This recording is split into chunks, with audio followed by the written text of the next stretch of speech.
Assalamualaikum warahmatullahi wabarakatuh.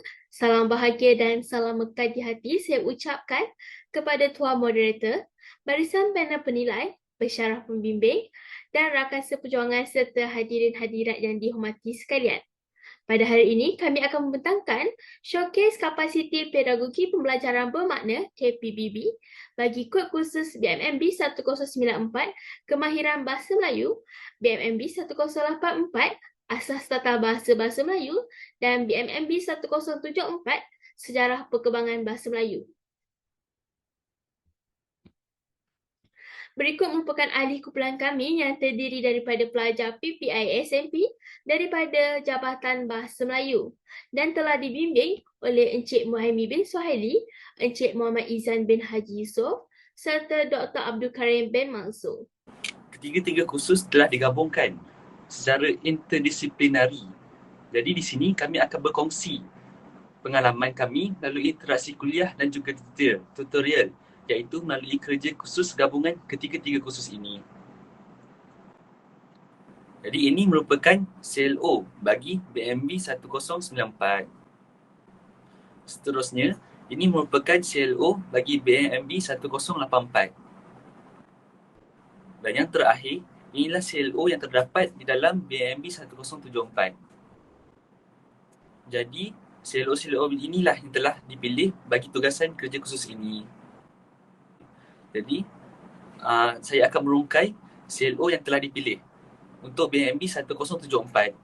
Untuk BMB 1074, kemahiran yang terdapat dalam CLO ini ialah menjelaskan dan pengetahuannya ialah asal-usul bahasa Melayu serta sejarah awal perkembangan bahasa Melayu. Seterusnya, bagi BMB 1084, kemahiran yang terdapat di dalam BMB 1084 ialah menilai dan pengetahuannya adalah pengetahuan asas mengenai sintaksis.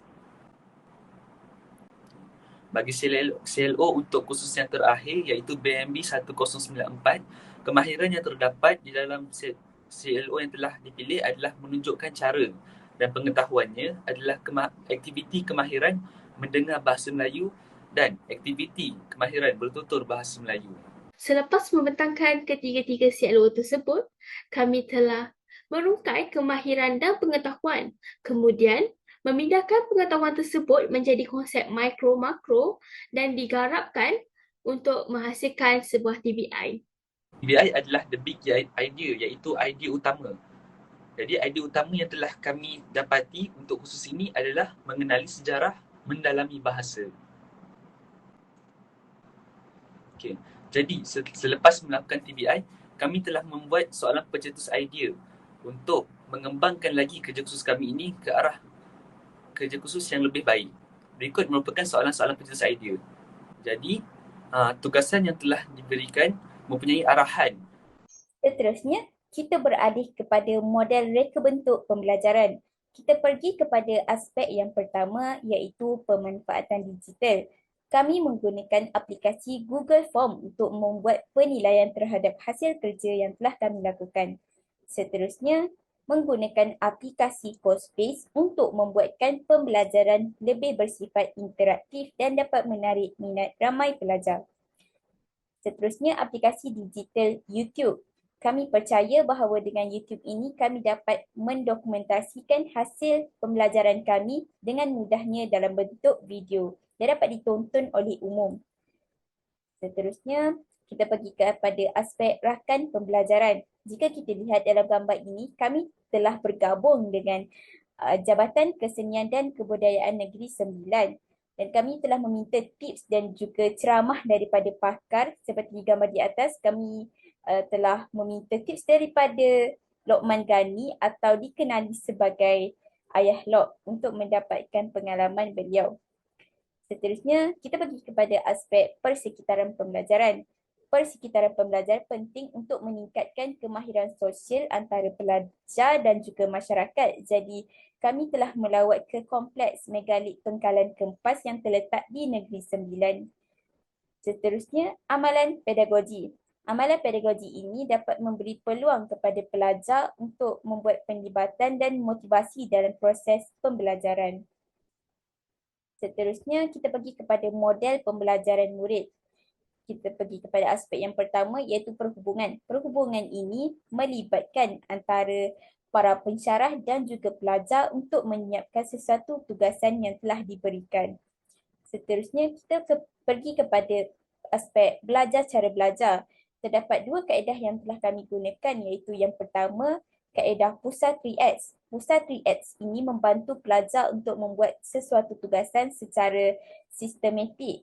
Dan seterusnya kaedah STARS. Kaedah STARS inilah yang kami gunakan sewaktu lawatan dan terutamanya apabila menggunakan konsep interdisciplinary.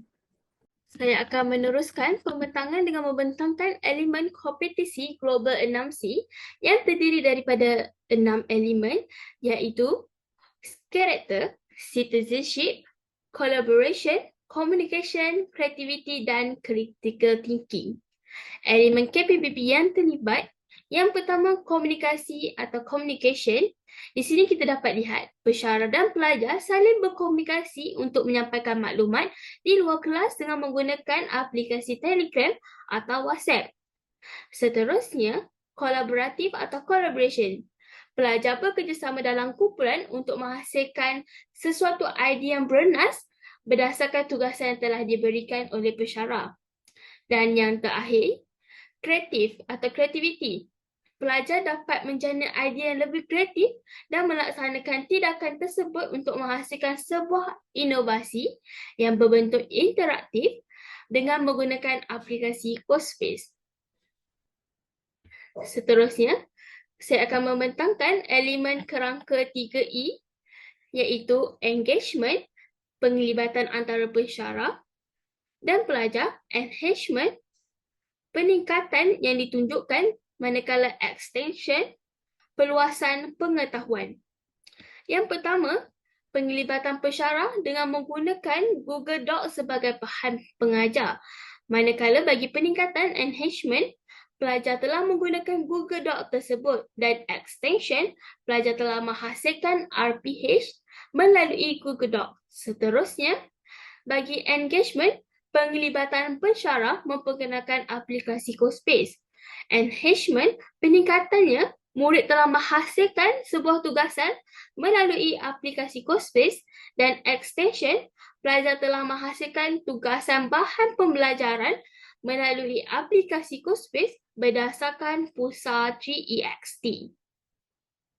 Baiklah, seterusnya bukti produk yang dihasilkan dan pengetahuan baharu yang dapat daripada tugasan.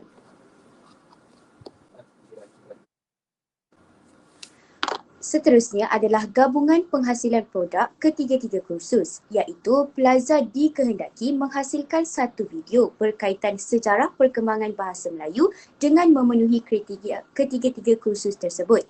Seterusnya, pelajar menghasilkan Google Form untuk mendapatkan maklum balas daripada pelajar lain. Bagi kursus BMMB 1094, pelajar dikehendaki untuk membuat penulisan RPH dan bahan bantu mengajar seperti Plickers dan CoSpace. Dengan ini, pelajar dapat memenuhi pembelajaran era baharu iaitu dalam aplikasi digital. Seterusnya, bagi kursus BMMB 1084, pelajar diminta untuk menghasilkan slide pembentangan tata bahasa mengikut kreativiti. Dengan ini, pelajar dapat merangsang daya kreativiti dalam membina bahan bantu mengajar yang kreatif dan menarik. Dan yang terakhir, bagi kursus BMMB 1074, pelajar menghasilkan video untuk membuat kesimpulan dan menghasilkan e-portfolio. Ini melatih kemahiran berkomunikasi dalam diri pelajar dan menghasilkan portfolio dalam bentuk digital. Seterusnya, kelebihan atau faedah yang diperoleh daripada pelaksanaan KPBB ini ialah: pertama, pengenalan sejarah, mengetahui sejarah Pekalan Kempas dan mendalami sejarah perkembangan bahasa Melayu.